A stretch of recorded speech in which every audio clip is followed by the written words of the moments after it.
Assalamualaikum warahmatullahi wabarakatuh. Innal hamdalillah nahmaduhu wa nasta'inuhu wa nastaghfiruh wa na'udzu billahi min shururi anfusina wa sayyiati a'malina. May yahdihillahu fala mudhillalah wa may yudlil fala hadiyalah. Wa ashhadu an la ilaha illallah wahdahu la syarikalah wa ashhadu anna Muhammadan 'abduhu wa rasuluh. Ya ayyuhalladzina amanu taqullaha haqqa tuqatih wa la tamutunna illa wa antum muslimun. Ya ayyuhan nasu taqu rabbakumul ladzi khalaqakum min nafsin wahidah wa khalaqa minha zawjaha wa batha minhuma rijalan katsiran wa nisaa'a wattaqullaha alladzi tasaaluna bihi wal arham innallaha kana 'alaikum raqiba. Ya ayyuhalladzina amanu taqullaha wa qulu qawlan sadida yuslih lakum a'malakum wa yaghfir lakum dhunubakum wa may yuti'illaha wa rasulahu faqad faza fawzan 'azima.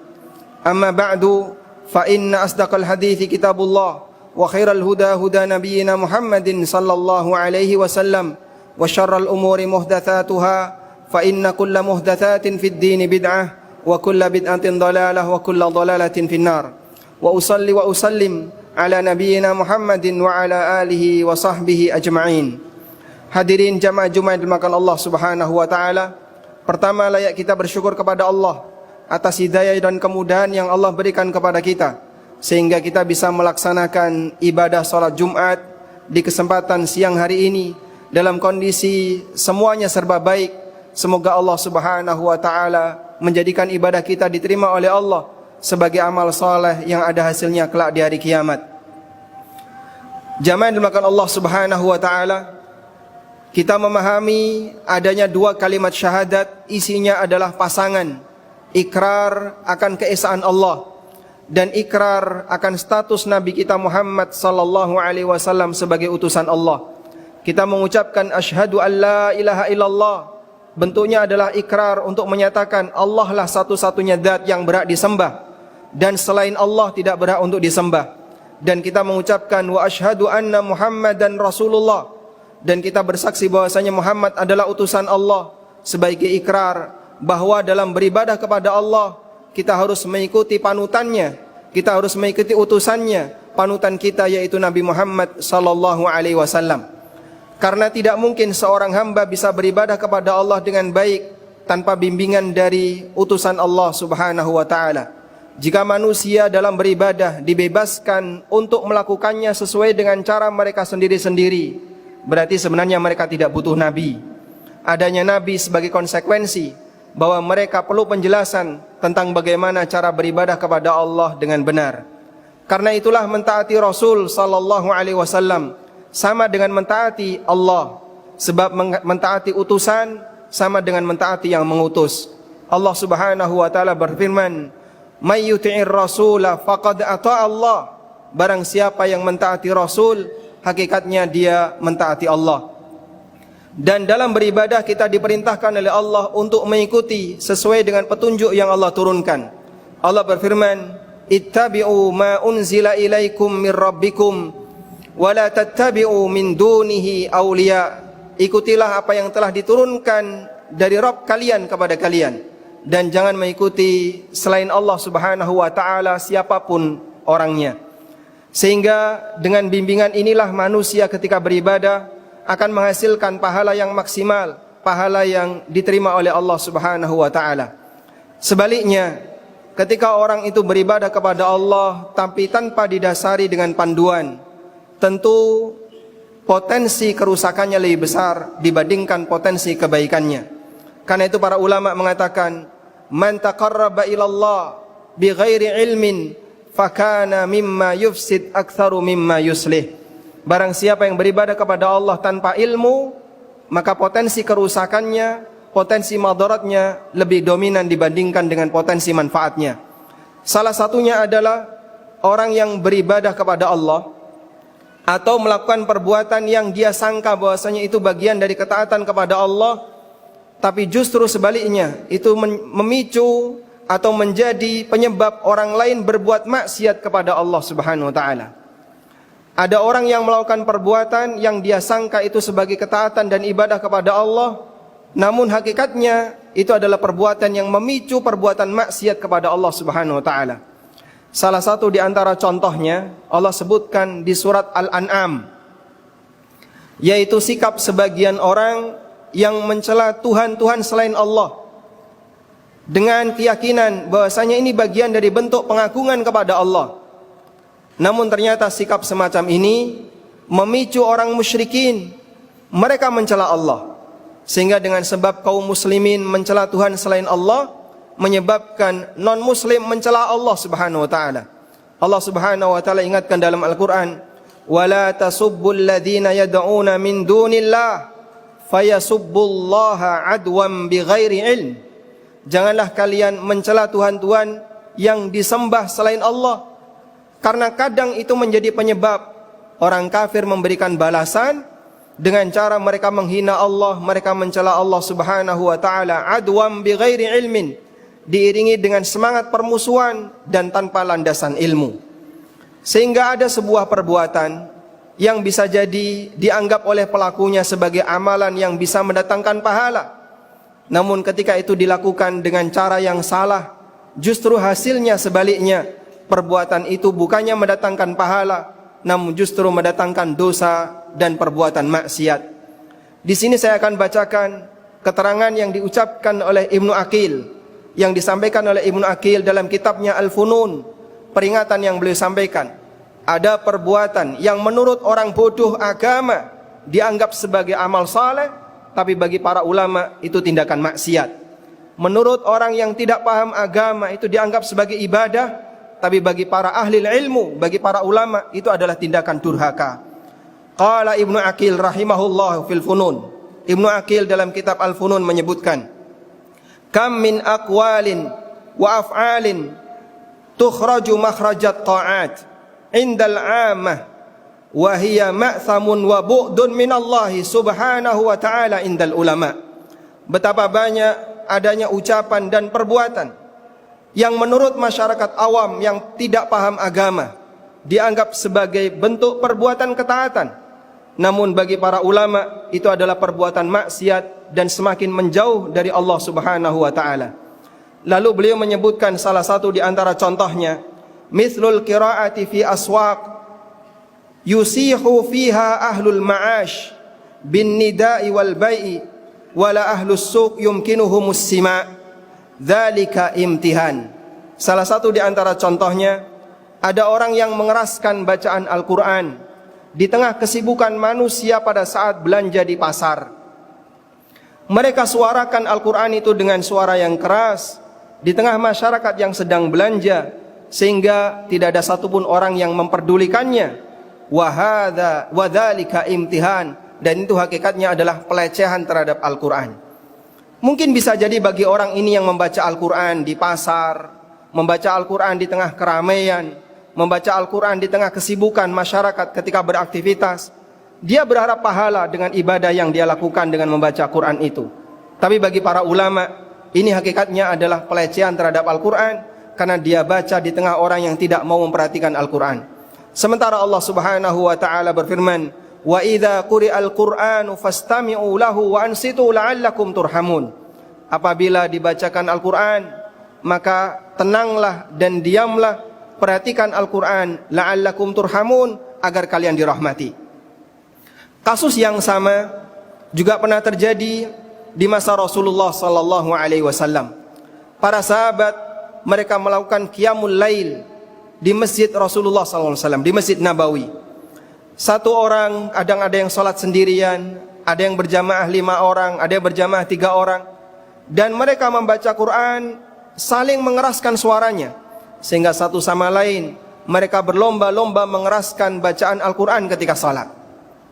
Rasulullah sallallahu alaihi wasallam kemudian keluar dan beliau memberikan peringatan kepada mereka bahwa hakikatnya kalian ini sedang bermunajat kepada Allah dan bukan saling membuat gaduh. Maka perhatikanlah suara kalian, jangan terlalu keras agar tidak mengganggu antara satu dengan yang lain.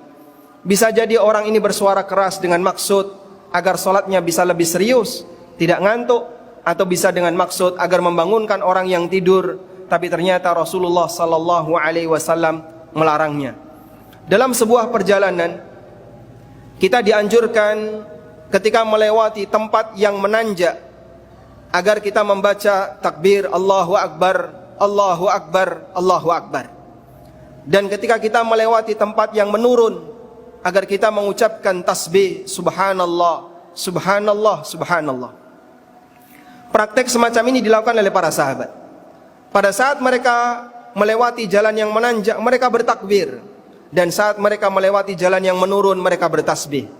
Di tengah demikian, sahabat itu mengucapkannya dengan suara yang keras. Allahu Akbar, Allahu Akbar, dengan suara yang keras. Lalu Rasulullah sallallahu alaihi wasallam mengingatkan, Arbi'u ala anfusikum, kasihanilah diri kalian. Enggak usah teriak-teriak, nanti capek. Fa innakum tad'una as-sami'al qarib. Karena zat yang kalian panggil adalah zat yang maha mendengar, lagi maha dekat. Kalian tidak perlu teriak untuk memanggil Allah. Kalian tidak perlu teriak untuk kemudian memuji Allah Subhanahu wa taala. Wala tad'una asummal ghaib. Dan kalian tidak memanggil zat yang bisu atau zat yang tuli dan zat yang tidak ada.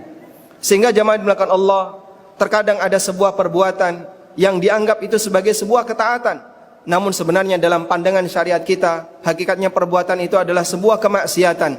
Karena itulah, iringi dalam setiap amal saleh yang kita lakukan dengan ilmu dan panduan yang diberikan oleh syariat yang telah diturunkan oleh Allah Subhanahu wa taala. Demikian sebagai khutbah yang pertama, semoga bermanfaat. Aqulu qauli hadza wa astaghfirullah.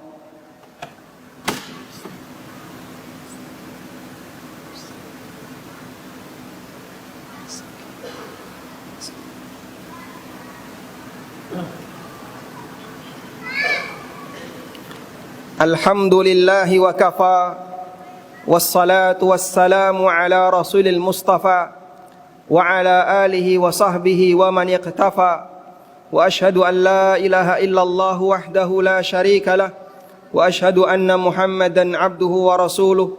Ya ayyuhalladzina amanu taqullaha haqqa tuqatih, wa la tamutunna illa wa antum muslimun.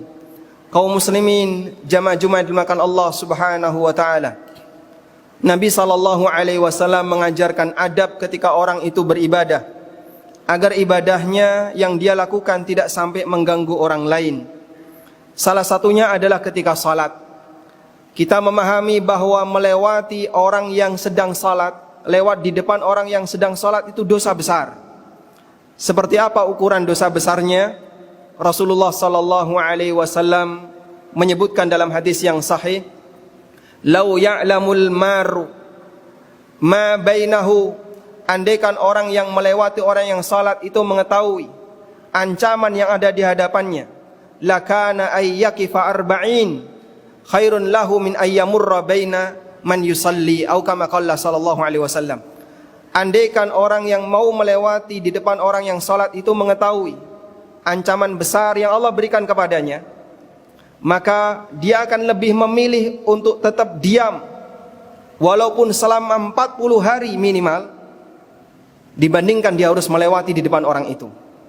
Siapakah di antara jamaah sekalian yang mau dibayar dengan harga 5 juta atau 10 juta, tapi syaratnya Anda harus berdiri diam selama 40 hari? Saya yakin gak ada satupun orang yang mau. Karena kita gak kuat untuk berdiri selama 40 hari. Jangankan 40 hari, petugas keamanan yang dia berdiri selama 8 jam itu pun harus ada istirahatnya, apalagi selama 40 hari. Nabi SAW memberikan gambaran, andaikan orang yang melewati di depan orang yang salat tahu betapa besarnya ancamannya, niscaya dia lebih memilih untuk diam selama 40 hari daripada harus melewati orang itu. Karena saking besarnya ancaman itu dan saking menakutkannya ancaman itu. Karena itulah, ketika Anda selesai salat wajib lalu mau meninggalkan jamaah, mau meninggalkan masjid, maka perhatikan jangan sampai melewati orang yang sedang salat, dan lewati saja orang yang sedang zikir. Karena melewati orang yang sedang duduk zikir, orang yang sedang membaca Quran diperbolehkan dengan ijma' kaum muslimin.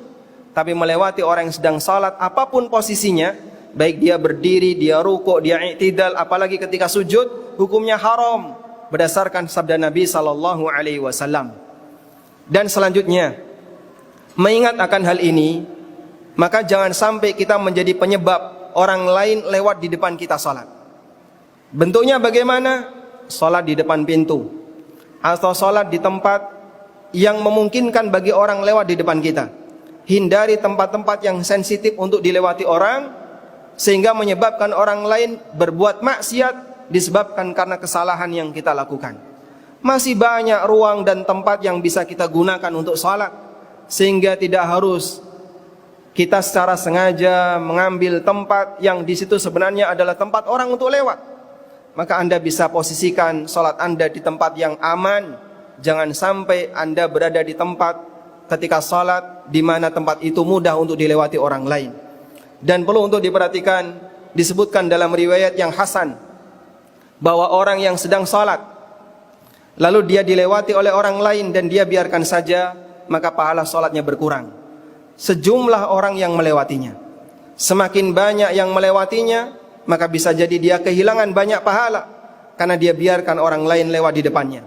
Dan oleh karena itulah ketika ada orang yang lewat, Nabi SAW perintahkan agar kita menahannya sebagai bentuk ta'awun alal birri wat taqwa, tolong menolong dalam kebaikan dan takwa, agar orang itu tidak terjerumus ke dalam perbuatan maksiat.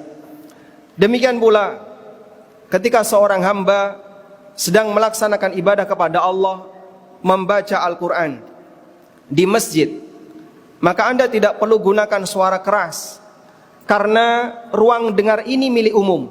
Siapapun punya hak untuk kemudian mendapatkan ketenangan. Sehingga kalau di masjid orang yang sholat butuh tenang, agar dia tidak terganggu dengan suara yang lain. Secara logika, orang beribadah ketika membaca Quran itu ibadah yang sifatnya pribadi. Kamu membaca Quran untuk dirimu sendiri. Berbeda dengan khutbah. Khutbah itu disampaikan untuk umum. Maka untuk membaca Quran, bisakah Anda gunakan suara yang pelan dan tidak perlu menggunakan pengeras suara? Karena ini adalah waktunya orang untuk sholat sunnah dan waktunya orang untuk bermunajat kepada Allah Subhanahu wa ta'ala. Itulah salah satu di antara bentuk pengamalan dari apa yang tadi kita sampaikan. Ada orang yang menganggap bahwasanya itu bagian dari ketaatan, namun bagi para ulama bisa jadi itu adalah perbuatan kemaksiatan.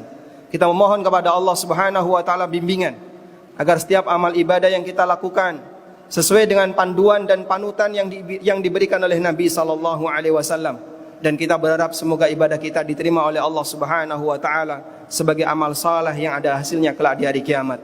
Allahumma salli ala Muhammad wa ala ali Muhammad kama sallaita ala Ibrahim wa ala ali Ibrahim innaka Hamidum Majid. Allahumma ighfir lil mu'minina wal mu'minat wal muslimina wal muslimat al ahya'i minhum wal amwat innaka sami'un qaribun mujibu da'wat ya qadiyal hajat. Allahumma aminna fi awtanina wa aslih a'immatana wa wulata umurina wa a'inhum ala tanfidhi amanatihim. Allahumma arzuq lahum wuzara'as salihin. Allahumma arzuq lahum bitanatas salihin. Rabbana hab lana min azwajina wa dhurriyyatina qurrata a'yun waj'alna lil muttaqina imama. Rabbana atina fid dunya hasanah wa fil akhirati hasanah wa qina adzabannar. Wa sallallahu ala nabiyyina Muhammadin wa ala alihi wa sahbihi wa sallam. Wa akhiru da'wana anil hamdulillahi rabbil alamin. Wa qumu ila salatikum.